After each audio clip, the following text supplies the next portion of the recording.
اعوذ بالله من الشیطان اللعین الرجیم. بسم الله الرحمن الرحیم. آیا دوست دارید که هیچ فقیر و گرسنه و عریان و مقروض و ستم دیده و اسیر و بیماری در روی کره زمین نباشه و هیچ جنگ و ظلمی در جهان نباشه و هیچ گمراه و گمراه کننده و مستضعف و کافر و ناصبی در دنیا نباشه و ریشه فقر و تبعیض و ظلم و بیماری و فساد و انحراف و گناه از روی کره زمین برچیده بشه و بالاتر از همه اینها کره زمین تبدیل به بهشت بشه؟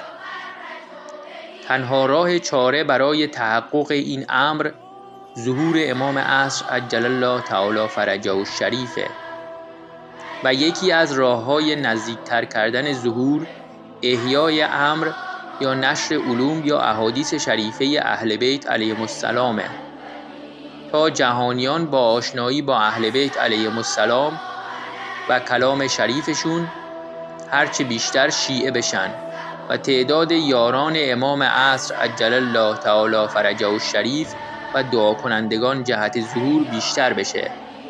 حال چه کسی در این عصر بهتر و بیشتر و کاملتر از همه امر اهل بیت علیهم السلام رو احیا میکنه جز علامه الله یاری؟